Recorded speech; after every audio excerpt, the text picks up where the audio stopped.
nothing in writing that says you have to attend. They function operationally smoother than we do, without requiring all of their medical directors to attend the REMAC. And so then how does REMAC have any control over those agencies? Passively, in so much as the REMAC still, the medical directors are still required to attest to the agency's compliance with state standards, but it's done not in real time, and the committee votes based upon information submitted, not on verbal report. And then the minutes from the REMAC are dispelled to all the medical directors, regardless of whether they voted.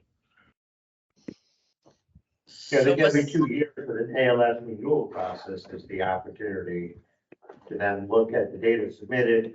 I remember we talked about that too. Hopefully it's written somewhere. That they have to have a certain amount of calls, that they have to be able to provide. They ALS. I remember arguing about they have to provide narcotics and those types of things. So we look at that. I mean, Cambridge Valley's up, and I know their numbers because I am right in front of here. So that to me is the place, Mike, where if there's a vacuum of nothing, then that would suggest that there's two problems. A leadership at the vacuum at the agency level, and then perhaps lack of medical direction as well. So what's the incentive to have you guys on the REMAC, or any doctor on the REMAC then? That's the point right there.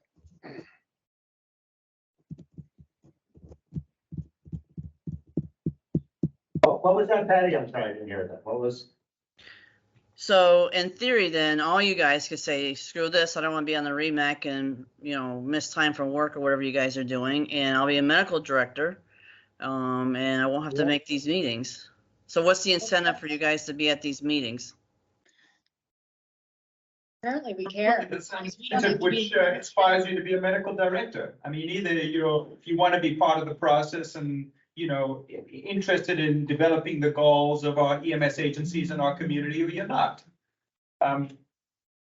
It's I mean, the down south here, they're able to keep their full meeting intact, and certainly not all the medical directors are on that. Maybe if that was an issue previously in the past here, we'll take that into account, but going forward, it seems like there's enough interest at least to keep our REMAC meeting going with interested physicians.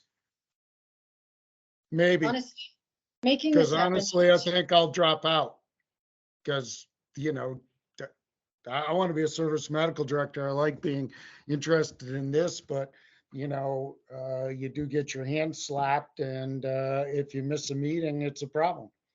So, I can do with 8 hours less of work a year and still do the service medical director.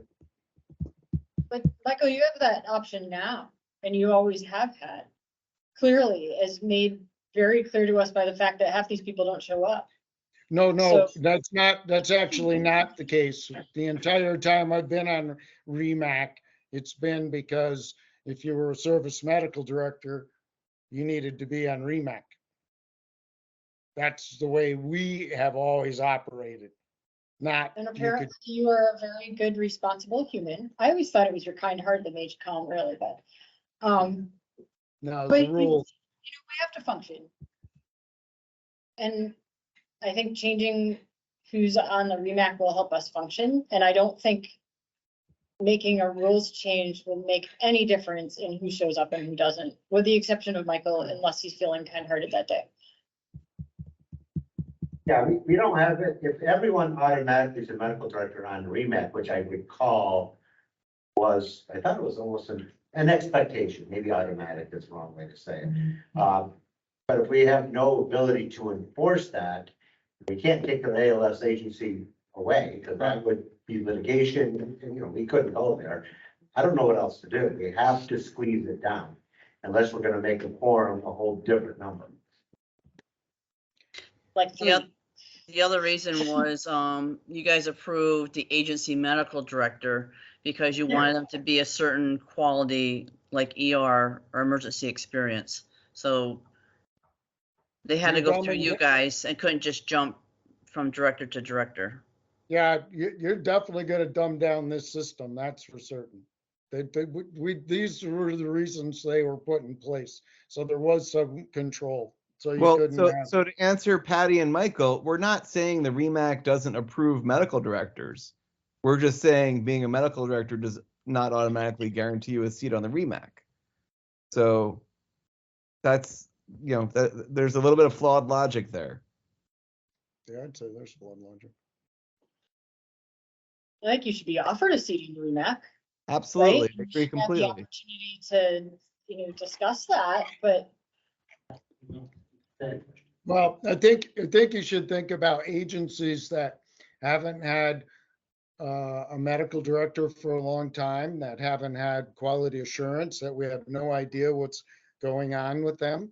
And they're under our preview. And if we don't have a service medical director that's approved and sitting on REMAC, I don't see how you have any control whatsoever if you can't take their certification away. But again, you're making an argument for causality that doesn't exist here. So we still would approve any medical director. We would still approve operating authority, but that medical director wouldn't necessarily be a voting member or required for a quorum for us to make decisions. So taking away the seat on the REMAC because of poor attendance, as long as someone's doing all their other duties as a medical director and fulfilling oversight and making reports in terms of quality assurance and safety, which we would expect them still to report to the REMAC, would not make it impossible to still have oversight as a committee. So there's a connection you're making that I don't think is necessary.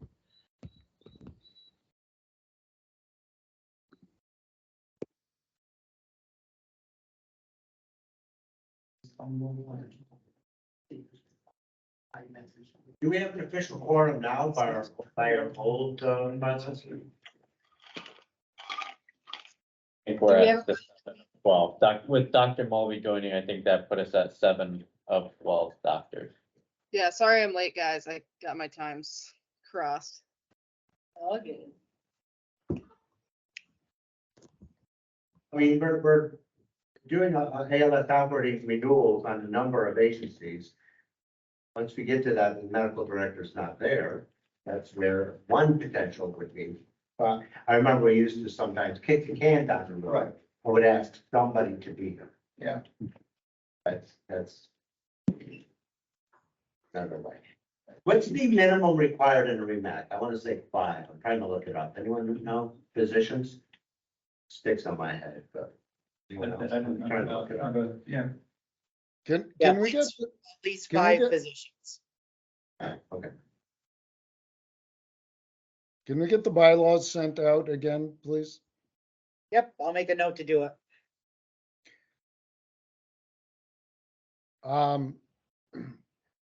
It's now been a half an hour, so do we want to vote on this or table it or move on to do something else? Any other discussion? Okay, let's call the vote.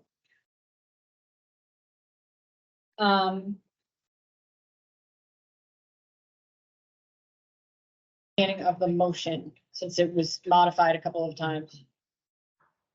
REMAC members will attend at least 2 meetings per 12-month calendar year. If not compliant, they will fall off the roster. Exceptions may be made if approved by voting members. And if someone falls off and it is appealed, reinstitution would also require the approval of voting members. Does anybody have anything different? No, just only that if they're gonna fall off, they receive a communication of that fact, so they could attend the next meeting. I know I'm not voting, Tiff, but it might be a lot simpler to logistically enforce if you, instead of making it all voting members, that the chair is the person that decides whether they get an excuse or not. Otherwise, you have to send out tons of emails and get feedback and vote on things, and if a person asks for an excuse, whereas that's a function the chair could probably perform. Discussion?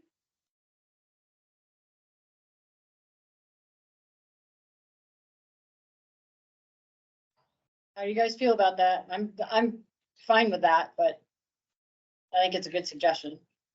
Does make it easier.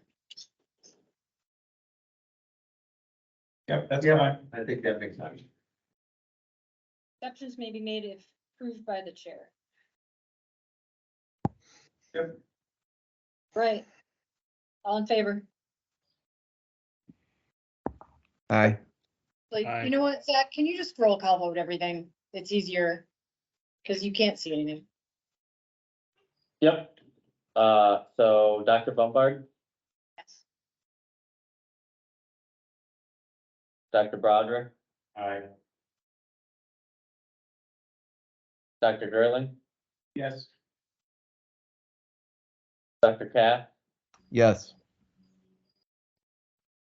Dr. Mulvey, Yes. Dr. Pond, No, and Dr. Williams. Yeah.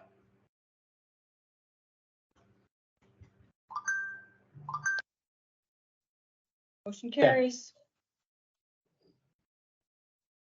Okay. With that said, we have several applicants to become REMAC members, 2 of whom are here. Maybe we should vote on the 2. And leave the other ones for when they show up.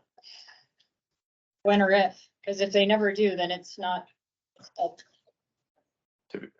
Tiff, expenditure. this is Gary.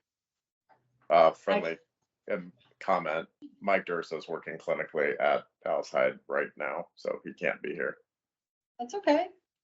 I'm Just not let gonna you know. take away from it. That is Billy hasn't started.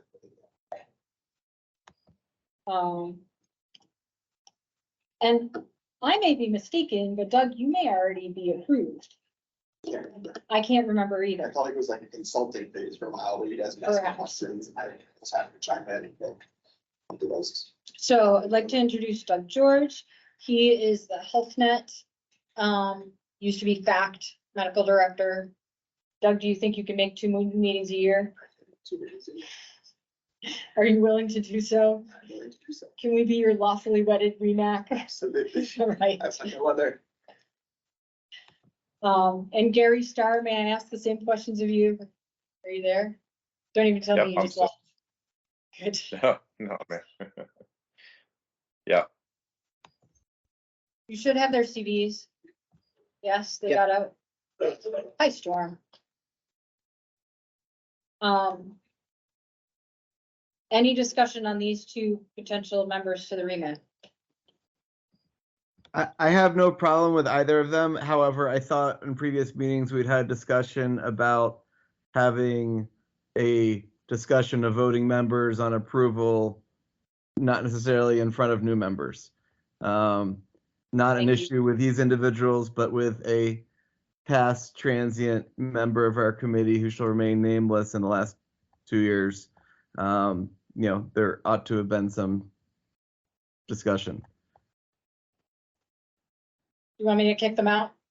I don't need you to kick them out. I think, again, this is unless someone else has a feeling, but I think from a process standpoint moving forward, new members should be voted on prior to their meeting attendance from a process standpoint. Thank you. I will do my best to make it so. that also allows you to vote on the rest of the people on the list now too. Yes. Let's take care of these 2 and then let's prune the tree and then we can move on to other stuff. I think this is the most important thing we're doing today anyway. Okay. Zach, can you roll call us and can we just approve or deny them both at the same time, or you want them separately, guys? Do it together. So it says do it together. Let's do it together. Go, Zach. Okay, Dr. Bombard, Yes. Dr. Broderick, Yes. Yes. Dr. Gerling said yes. Dr. Katz, Yes. Dr. Mulvey, Yes. Dr. Pond, Yes. and Dr. Williams. Yes.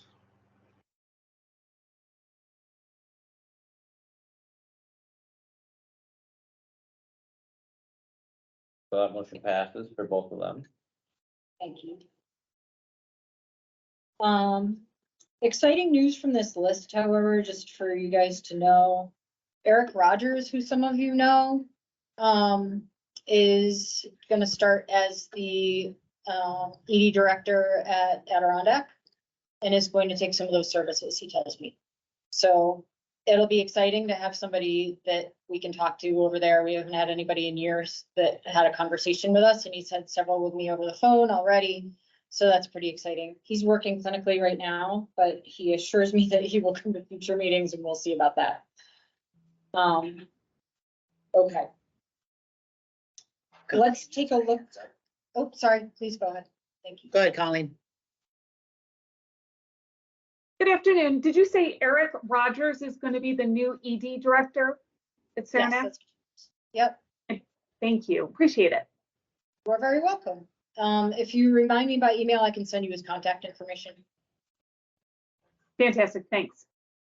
But okay. What do you say we take a look through this list and make ourselves a quorumable REMAC?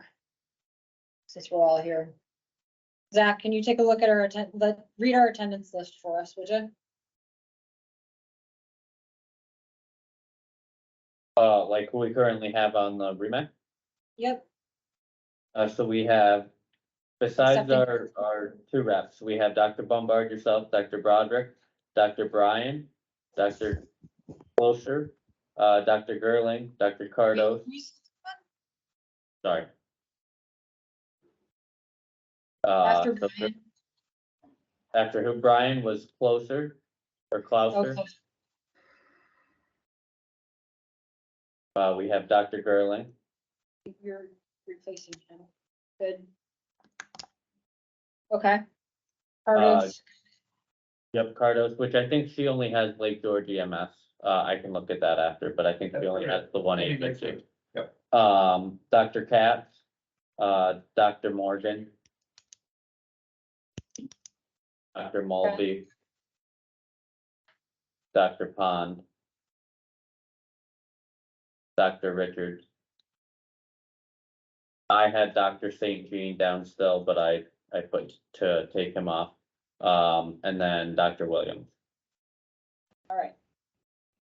So Dr. George is taking Dr. Closer's place, so we can take him off without discussion. Dr. Morgan has stopped being a medical director, I've been told, so we can take him off. Dr. Bryan, I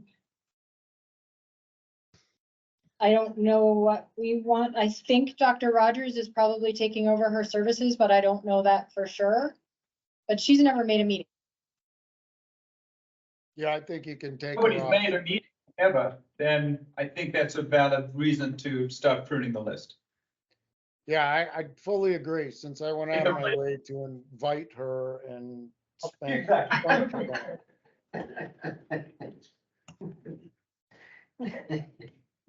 Say that again, Mike. I'm sorry, I didn't hear you. No, she should come off the list. Dr. Cardos, we haven't seen in years.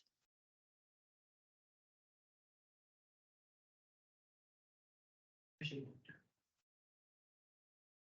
is. She's not. Yeah, she's not. Okay. Let's just make sure we notify these guys. So when you send out the bylaws, can you send out the updated list then, please? Yep. Can I make a proposal that when we notify these medical directors that they're being removed, we also notify their agencies that, due to their director's lack of attendance, they're no longer being represented at the REMAC. We can qualify that they can still stay on as medical director, but I think the agencies need to be made aware that their medical director is choosing not to advocate for them at this level. That's a great idea, Ben, and I think that gives us a little bit of leverage in that, the agencies have a say at the REMAC meeting by ensuring that their respective medical directors are present. So that does, as I said, a little past. Exactly, because most medical directors are paid, not voluntary, and their employer should have control if they're not meeting expectations. Most medical directors are paid. Yeah, I was just gonna say. Yeah, man, I'm missing that for a long time. All right. How are we with this list? I think we're down to. Zach, do you see anybody else on that list that hasn't been here in an ice age? Because I feel like we've gotten it. Did we say anything about Dr. Richards? I don't know if we made it that far. Seen Dr. Richards in a while. You taking lunch? You taking lunch? Tiff, I don't want to bring up a complicated subject because we had a couple meetings about that, but Dr. Richards was the one with the BLS only authorization. Remember that whole discussion about? Bless ya. Yeah. Yeah, so he's not attending because he's only authorized at the BLS level. We could definitely have a discussion with him. I just wanted to, again, not bring that point up again, but it's a little unclear what his status is. And I think that's why he's not attending. Any further discussion?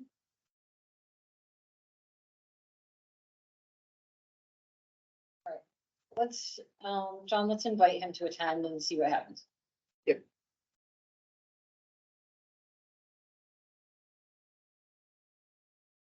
Okay. Feel like I'm in reality TV show. Okay.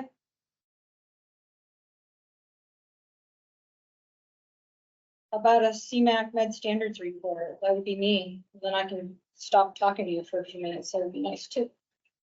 We have not had a CMAC since our last REMAC, so that's easy.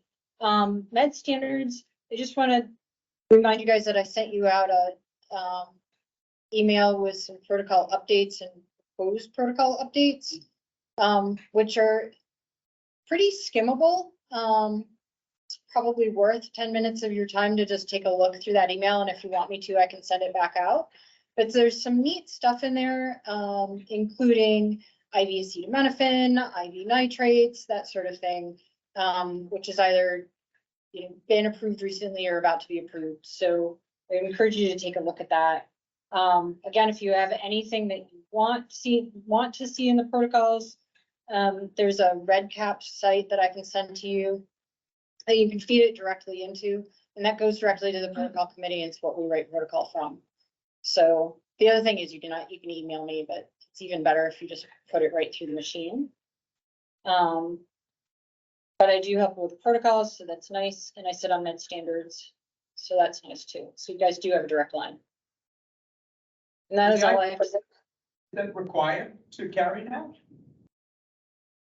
Say again? Sorry, Doug. Okay, I just was asking whether IV acetaminophen, since it was on there, whether that was a required medication now. If equipped and trained. So no, it's not required, but it's not. Okay. Expensive. You know what? It's not. Believe it or not. What did I Google it at? I don't know. I think I remember it being like $30 when I Googled it up. So it's apparently not expensive anymore. It's $3 for. Yeah, it was almost the same price as the Sino kit. Yeah. Like, Yeah. $100. Yeah, it's for very limited utility. You're absolutely right. It was crazy expensive, but apparently it's way less than glucagon now, and we carry that. So.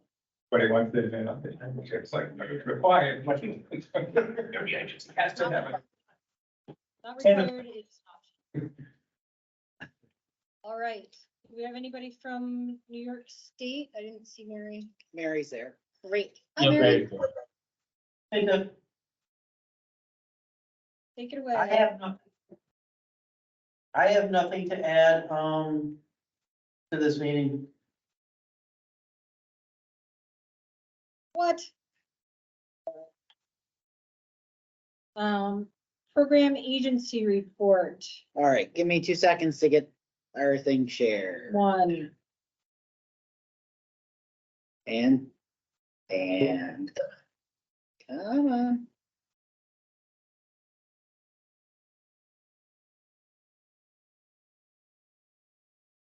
No, I didn't do it right. Hold. Well, Sorry. we've got Alex, I think Alex is on. Do you have anything else to add for DOH there, Alex? I do not have anything to add. Thank you.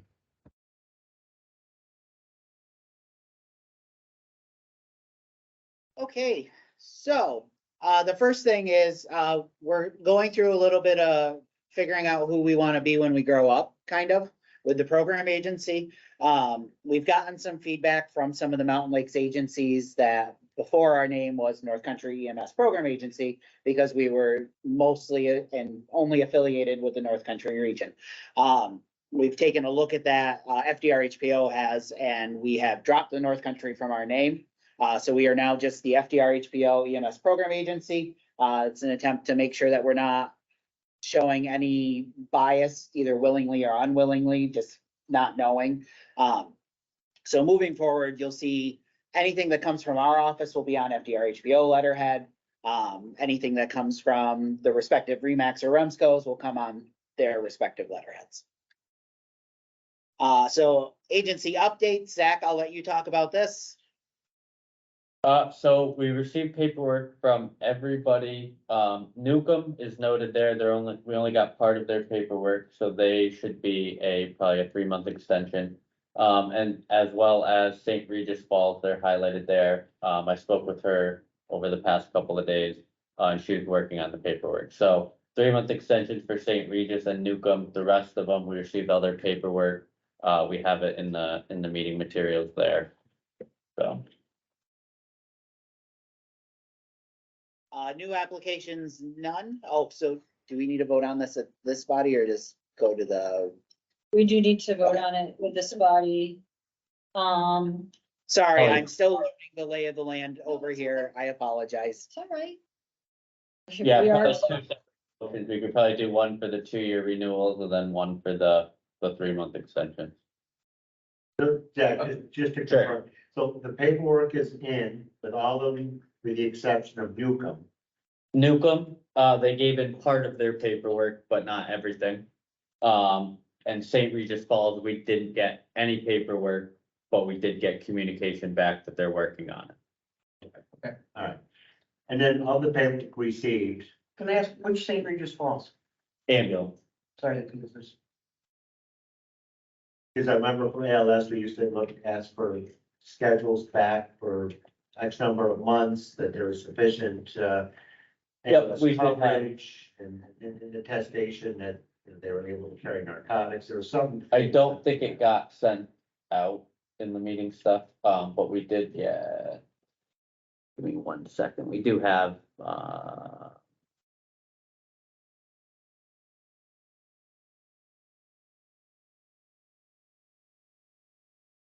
I mean, we do have paperwork from, like I said, from all of them except for that. So like Cambridge is a good example one here. We have, their new operating certificate from the state, that's their CLIA stuff. But yes, their schedules, all of that is in here. I can, I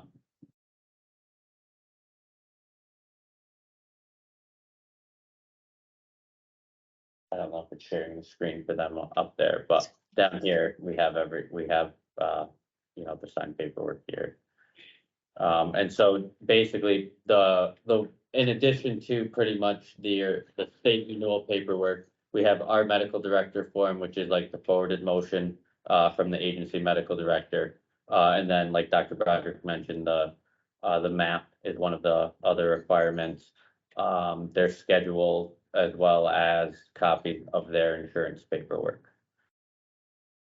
And so like we have that here for them. So. Do you know if the schedules were reviewed just to see if they were relatively complete and availability of ALS? Pretty much everybody, either if it wasn't a complete schedule, there was an agency that wrote just like a little email thing that said, most of their staffing Here's one of their schedules here. I saved the emails in there too. If they had a little explanation, one of their staffing was mostly covered by another agency paid during the day.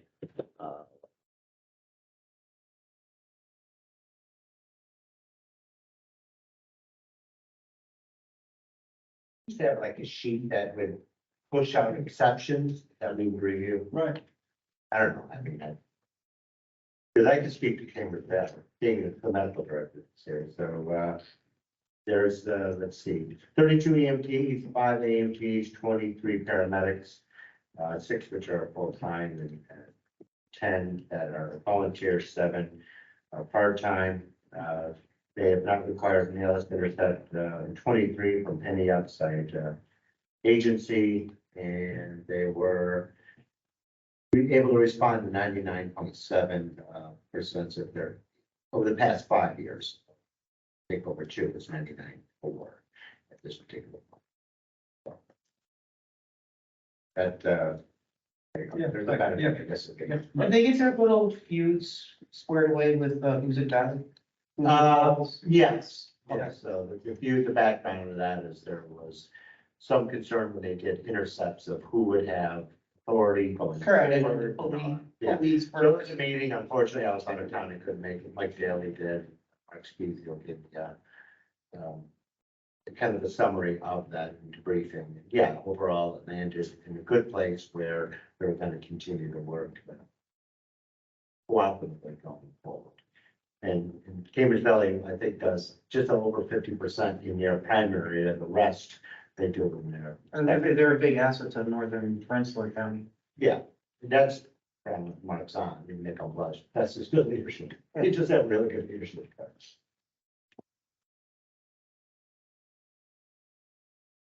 Okay. I just say that because if we're concerned about medical directors not being present, when we do this, we have paperwork or medical directors. That's all we got. So, If they know their medical directors in the here, should they have an agency representative? Might not be a bad way to put it out to them, too.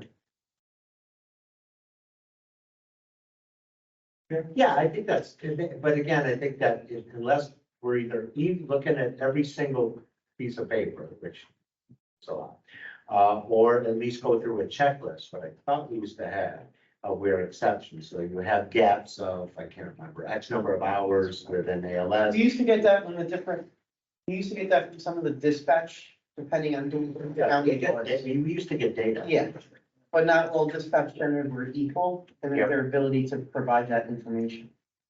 So that's why. I think- So some of it was attestation, for sure. Correct. I'll agree with that. You're welcome.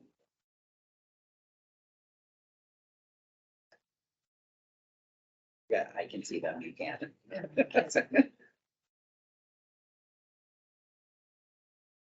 Any further discussion, or can we make a motion to approve all of these agencies with the exception of Newcomb and St. Regis Falls? Someone like to make that motion, please? So moved. Second? Great. Any further discussion? Zach, you're on. Well, any objections?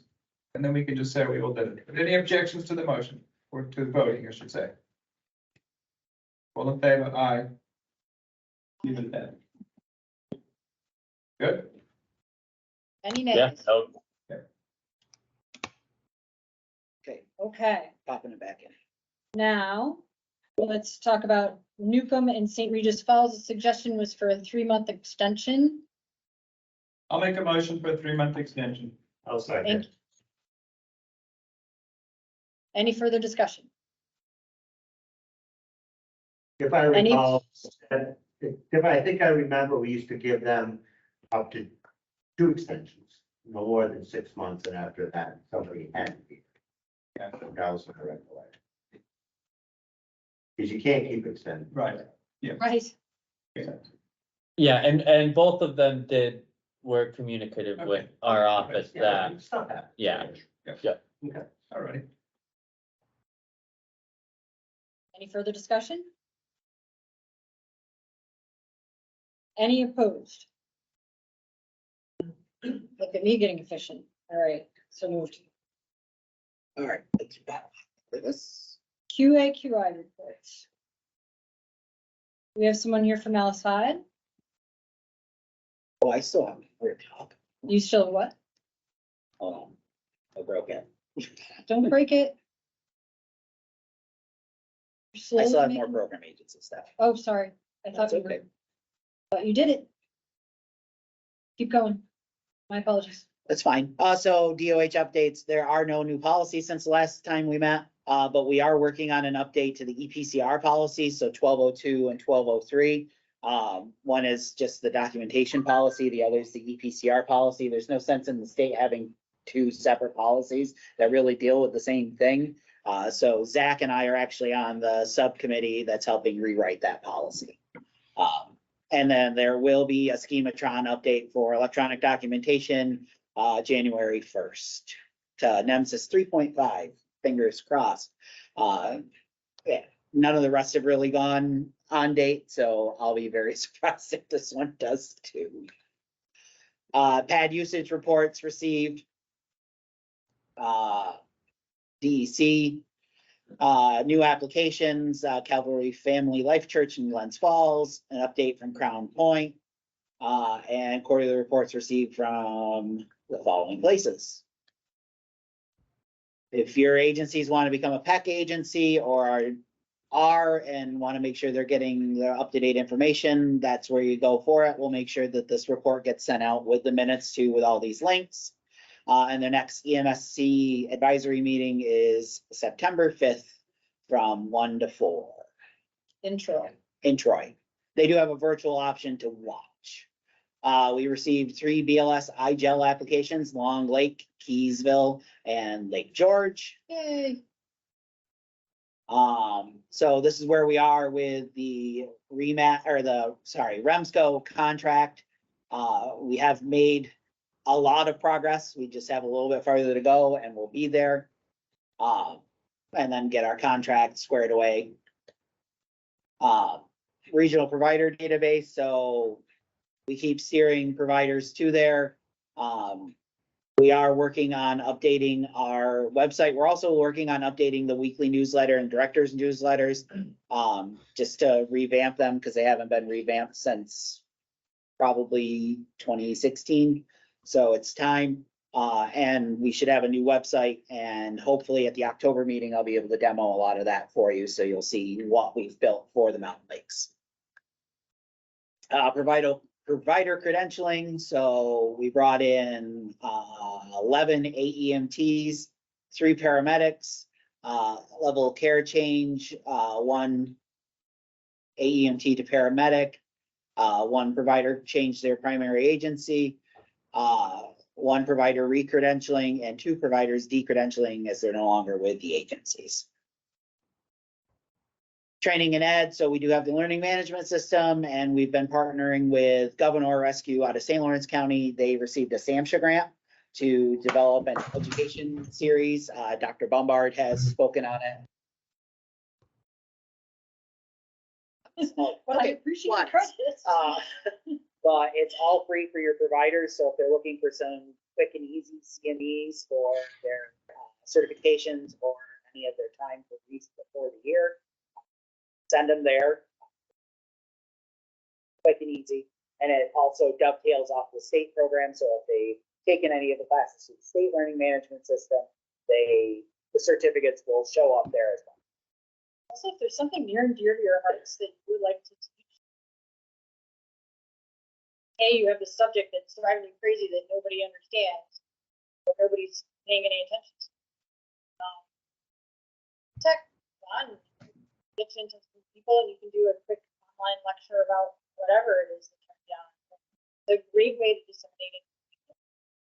Hey, you're breaking up. Can you move a little closer to your microphone, please? Sure. Thank you. Is this better? How close do you really want me? Probably not that close. That's good. That's good. It prevents you cutting out. Bullying enough. If you have something that you want to teach, Yeah, we'll contact John, he'll get you squared away to do this it's just virtual teaching. You can have an audience or you can do it non-live, either way. And I think they had like 3 digits worth of providers when I did mine, and some of them, like there was a person in Jamaica, there were a couple people in Vermont, like they were all over the place, Albany. So it's kind of a neat dissemination tool, and took very little effort on my part. So. And then North Country Spring Fling is tentatively scheduled for April 11th, 12th, and 13th in Alex Bay. And we'll be reaching out to all of you with a call for speakers, because Alex Bay is nice that time of year. It is. It's a little chilly, but It's a fun conference. there's sometimes still snow on the ground, but that's the same thing over here, so. So DOH course sponsors, upcoming classes. So Clinton Community College has 3 classes, an AEMT starting, and then 2 EMT original refreshers starting. University of Vermont, Elizabethtown Community Hospital has an AEMT course that's ongoing, as well as a paramedic program. And North Country Community College has 4, an EMT original, and then 3 EMT original refreshers that start at the end of this month. Any questions for me or Zach or the program agency? Perfect. We reshare the agenda. Right. We're gonna combine QA, QI, and education because it's really pretty much the same groups for purposes of efficiency. Seems like we always run through this list twice. Let's just run through it once. So Alice Hyde. Do we have anybody from Alice Hyde? Oh, we do. Gary Starr. Is he still here? I am still here. Hi, you have an education group. Did you know that? Did not know that. I'm all learning today. Well, there you go. So I don't think you have an education report. Usually Scott Garwood does that part for us, but I don't see him here. Scott's there. Is he here? Yep. Oh, yeah, Scott. I'm sorry. I didn't see you. Oh, no problem. Yeah, we're regrouping on QA/QI because of the staffing change with Dr. St. Jean, as everyone knows. As far as education, Jonathan mentioned classes running Malone, Saranac Lake. We do have a proposed class for spring in Elizabethtown as well at EMT level, and then Ticonderoga. And we will be running advanced EMT courses in the spring again at all, hopefully at all 4 locations.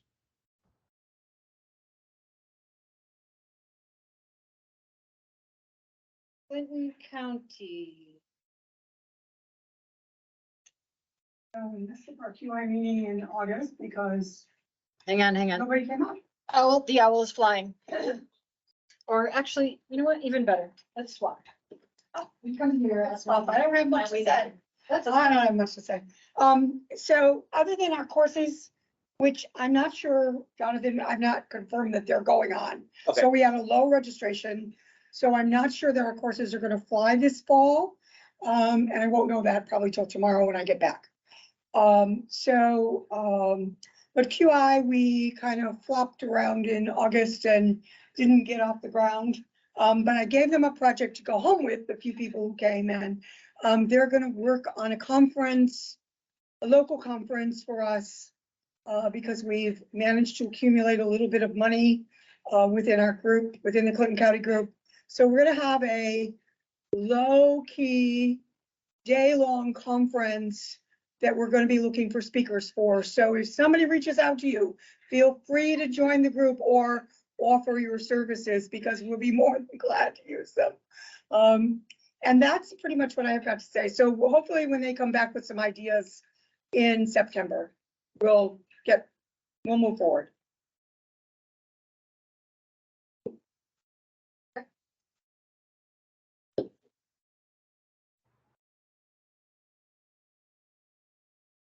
I don't think we have anybody here from ECH other than me.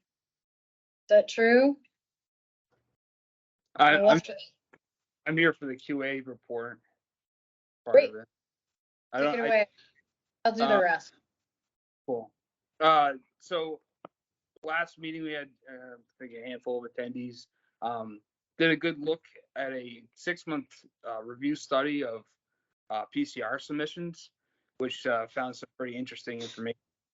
I sent Zach a email of what that presentation is, so you can look at the details of it.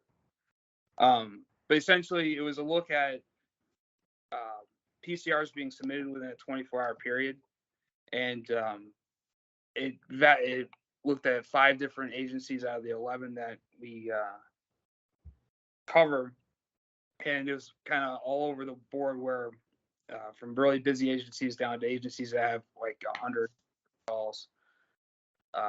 And then on top of that, Dr. Mulvey did 2 good case reviews for our meeting, and we're pretty much going to be working on the agencies that had the significant problems with the PCR submissions, having it done in a timely manner. Because the data kind of showed like there'd be a couple that would be like 2 hours and it'd be good, or it'd be like 3 months, and then the PCRs are getting done. So that's essentially all I got. Laura, anything to add? Yeah, I mean, I think we're working on increasing PCR. That's probably the biggest thing right now. A little bit reinvigorating and injecting life into the QA/QI project over at E-Town. So trying to get more attendance at meetings kind of going forward. So that's where we're at with that.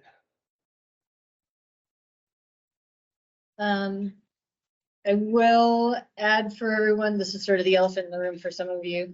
Unfortunately, Bruce Berry has had to step down as the paramedic program course director.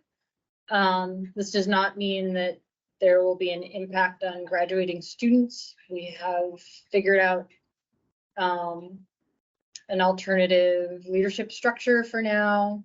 We'll be seeking a more permanent course director at some point in the next couple of months, but they are all set to graduate. And they're actually in their capstone, so they're out of classrooms now and just finishing their clinicals, so they will be okay. We are continuing the program in the future, at least we plan to. And we have a good plan in place for that, and we are still COAMPS accredited, et cetera, so we are okay. We're going through some changes, so don't be surprised if it's a bit of a rough patch for us for a little bit. Glenn's Falls. I've been out for a while, so I haven't been able to catch up on any QA. Welcome back, by the way. Thank you. It's nice to have you here. North Country? Yeah, we continue to meet. Nothing new to report, but you know, we met last month. Did a couple good trauma calls for review and feedback, but good participation from the group. And Tri-Lakes, we're hoping for Dr. Rogers to revive for us, so that'll be exciting. Okay. John, you had a proposal for us for QA/QI? Yes, as the program agency, we're tasked with certain deliverables to the state just to show that we're engaging and working with agencies and helping develop and further education. So we are going to start doing random chart pulls for every agency in our super region, so North Country and Mountain Lakes together. Basically, we did a stroke data pull for SUNY Upstate and found massive inconsistencies in charting and how things were done, what was documented, what wasn't documented. And really, we want to use this as an education tool, especially with our learning management system, to move forward of what's important that you make sure you're documenting. So we're going to do a random pull of charts every month, review them. What the topic will be from the charts will be completely random. We're just gonna basically pick random run numbers and review the charts from there. things are a little different on the Mountain Lake side than the North Country side. The North Country side will just interact directly with the agencies. On the Mountain Lake side, we'll interact with the agency medical directors to make sure that we're communicating and letting you know that, hey, we saw this little issue with your agency. This is what we saw. So as long as nobody has a problem with us doing that, we're gonna probably start doing it in September, if not 1st of October.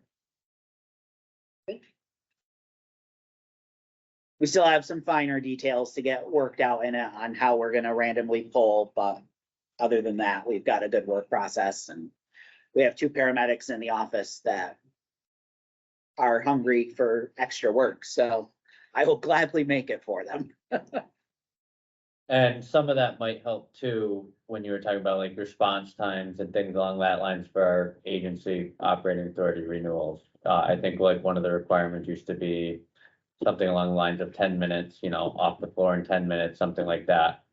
So having some of this other data reports that can help with our renewal process too, or give, you know, give you guys something extra to look at least. Yeah.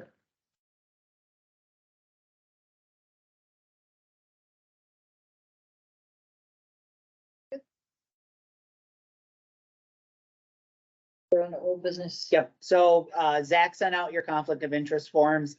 If you haven't turned them in, please turn them in. We'd be greatly appreciate it. Plus, that's one of the things with the state's grants gateway is we have to say that we have conflict of interest forms from everyone. So that's all I got about that. Okay. Our new business today is the HealthNet transport protocols, which Dr. George has been patiently waiting for us to review. And Danielle as well. And Danielle as well. Thank Thank you for coming, both of you. Yeah. Do you want to talk to these? They did get sent out. Great. Yeah, I think I saw it. You sent them out. So for all of the health net agencies and subsidiaries, future subsidiaries, hopefully as well. Can you guys hear him okay? Yes. Beautiful. So that's a rare problem. If we can. Yeah, right. That's usually not our issue. So what we're trying to do and looking at doing is for our interfacility transport side of things, trying to kind of create a unified set of guidelines and protocols for our transport side, particularly one that could actually span both Vermont and New York. Not in the sense of per se scope of practice, but in overall competencies in that sense. So while we do parcel out certain things for, of course, the EMTC critical care side here within the EMT, AMT, and paramedic levels, maintaining kind of within both 911 scopes for the most part on both sides of the lake. So what we've done is compiled this and gone through pretty much 75% for rough drafts, and then the 13 that got sent out, 13 that got sent out that are in final form awaiting your approval. And this is for interfacility only. So focused on that. So part of what we've done with these guidelines is start to provide more guidance and advice as to the interfacility transport side of things. Things that you might not think about as far as length of transport, considerations, discussions with sending, when to discuss what to ask about, certain labs potentially. These are the add-ins that we put in while still kind of maintaining within the scopes of both states, or as best as we could. So we're hoping to get approval for that so we could roll that out for the HealthNet, EMT, CDPH, and possibly our team's contact on GoRo as well. You've been trying to, your goal was to roll out, what did you say, 5 protocols per month? 5 a month, yeah. So we have a bolus here today to approve or not. But in future, what John has found out for us is that we can do this by an email vote, but only if all of us vote. So it has to be 100% of the REMAC docs have to vote on them to get them approved. But if we could manage to do that for Doug, then he can move his program forward in sort of a stepwise fashion. If not, we're gonna have to do them at each REMAC meeting. Which is not a big deal for us, but if we want to do right by him, then maybe we can arrange to just email vote in the future. Might make it easier for us in the long term too. And we'll do it by Teams form. we can send it out that way, so it's tracked and we have all the evidence and proof behind it to back up the vote. The other thing, to add on to what Dr. Bombard said, is that everybody has to vote, but if there's a single descending vote from that, then the motion's shot down and it'll have to go to the REMAC. Thank you. And just for purpose, if people are wondering why we're doing it this way instead of just sending you a whole guideline book, it's partially, we don't want to come in and say, listen, learn all 70 guidelines. Here you go, ready? And we're going to start in a month. The goal was to do it stepwise and kind of, we're building education around all this. So doing at least once a month video recording trainings on these new guidelines, kind of doing some education around them, which is kind of applicable, even though the guidelines aren't for 911, a lot of the concepts, theories, obviously physiology, treatment pathways are. So we're kind of reviewing kind of the biggest hitters, as well as focusing then on the IFT specific aspects. Subsequently, we're also alternating months. So 1 month we'll do more guidelines, the next month we'll do more procedural skills, usually dovetailing off of the previous month's guidelines. So in September, we're doing 5 or 6 skill session trainings. I'm Danielle, the educator for the network. Been working with Doug for a year on building these out and creating gap analysis between Vermont and the critical care guidelines that we're using in New York. Trying to figure out happy medium and advocating for the standardized care. And also trying to provide education for other bases that haven't had it historically as much as the Burlington base has. We have these in-person sessions for education. We have skills sessions. We have simulations in the lab there so that they can pull together the concepts to develop the clinical decision-making surrounding the use of these. So we're able to tie in physiology, pharmacology, procedures. And so, like Doug said, we have 5 clinical guidelines we educated on this month. Next month is 7 procedurals. So we have time in the sim lab at CDPH. We have, mannequins we're bringing over so that they can practice some of these hands-on skills, needle decompression and cripes. And then it's also an awesome opportunity too, because as we're there, they're identifying gaps in their education that we can help to include in these future sessions as well. Makes me want to be a health net paramedic. Sounds fun. So this is kind of the plan for each month. There's probably alternating a medical guideline and then procedural guidelines, and we'll alternate that back and forth with the same kind of education built around it. It is also, just for the record, we're doing the same ALS BLS guidelines in Vermont as well for our providers there on the health net groups that are ALS BLS. So it's kind of trying to standardize everything. Doesn't matter which side of the lake you're on. All right. I may have missed it. What's the catchment area for this? Where are you transporting to and from? The services right now that we're primarily focused on is ENT, CDPH, as well as the Vermont side, Health Net. There will be discussion about further expanding that if we develop a team in Malone. They would follow into these guidelines as well. And then if talking more with Elizabethtown, if they want to take these on at some point, but we're waiting to have that discussion until we know if we get approval and start to build that with them as well. So that would be probably the largest. But right now, ENT, CDPH is rolling out, and on the Vermont side, Health Net, ALS, BLS. So these are intra-facility transports, not specialty care transports, right? It's just so it's all levels, BLS up to ALS. Correct. Yeah, this is not our critical care transport guidelines. These are ALS, BLS guidelines for inter-facility transport only, not for 911, obviously. Okay, and not 911. Okay. Just because it's, as an example, the nausea and vomiting one, to get a 12 EKG seems a little odd to me. Somebody came from a hospital and it seems like it could potentially delay. I understand the 911 concept, but I'm just maybe help me understand that. That one seems very pre-hospital versus intra-facility transport. And I was just trying to work that through in my head. Can you just rephrase the question? Sorry, it sounds like reviewing an EKG for the nausea. Yeah, there was nausea and vomiting in there, and it was considered obtaining an EKG. Making sure that your QT wasn't the reason, I think you're looking for ECS. But also, was the QT, greater than, I think was 500, known, or maybe perhaps just a prolonged. And then anyone after 40 obtained VKG, is prior. This seemed very pre-hospital directed versus interfacility transport. In particular, as I read that one, and that's what prompted the question: is this more just a migration of 911 over, or was this very much specific for interfacility transports?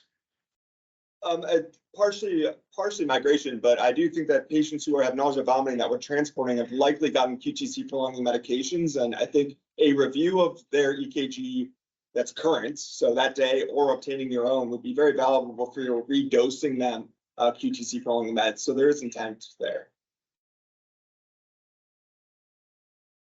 Okay, so then if they're gonna get one of those and they haven't already, or if they have, then probably the facility should provide them with EKG, or the doc would say, hey, QT is fine. I'm just working through that. That's just a lot to ask of a basic EMT or AEMT to make that decision coming from a hospital going to another one. I thought. Yeah, I think that once again, reviewing, having that discussion, being aware of the effects of the medications that are within your scope to administer, it'd be important just to review that EKG. Doesn't mean that you have to obtain your own, but it's reviewing a recent EKG to being sure that someone's not getting multiple repeat doses of QTC prolonging meds. So that was the intent with it. If it's not going to cost that way, we should edit that. And part of the intent in that statement was in talking to some of the New York providers that historically have not been giving Zofran as an AEMT since they can't interpret 12 lead, was put that language about having the discussion with the sending prior to giving additional dosing, just to take that into consideration, knowing that they can't interpret that, but that, Dr. George, what do you think? Is it safe to give this medication throughout without worrying about that additional risk? Knowing that, one dose of Zofran tends to not have an issue, but as we're getting into multiple in a longer transport. So the wording was just to take that thought into consideration with the limitations of the levels. Okay. Now that helps. And if I'm the sending physician and my patient has, I don't know, a pulse head injury, something with nausea and vomiting, and I write for it, I'm comfortable with their EKG, their past medical history, allergies, and for an antiemetic of some stripe, this would supersede that. Then the direct medical orders that I provided would be what they would follow, correct? Yeah, sending providers can still recommend medications and decisions. This is to alleviate the sending provider from having to write for medications that are otherwise within skill and scope of practice for those EMS providers that already are trained on those medications. Okay. And then we also further emphasize the concept of looking at the QTC, because there are some new medications in transport that were not previously in the New York guidelines. So we wanted to continue to highlight the concept of those prolonging medications. All right, thank you. Thank you for looking at it.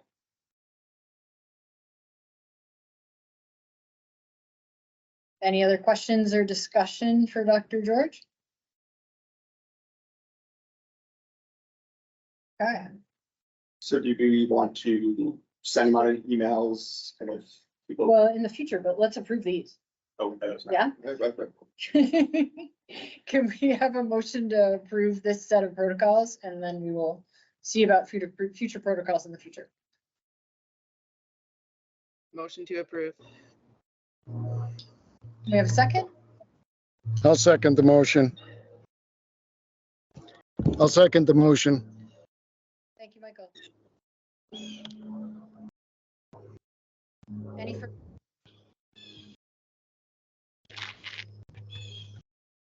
Any opposed? Okay, motion passes. You get your first set of protocols. Congratulations. May I ask a question about Absolutely going forward? To send them out what is the time frame that you would like to have them approved? just so I know when to get you. So Doug was Next talking batch. about trying to give us 5 protocols per month. And we will do our best to get those back to you. And again, the plan B is they will come to the. Yeah.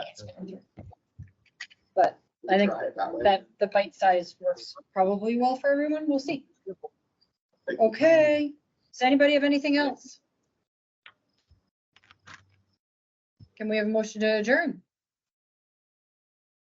So moved. And a second? Second. Thank you, everybody.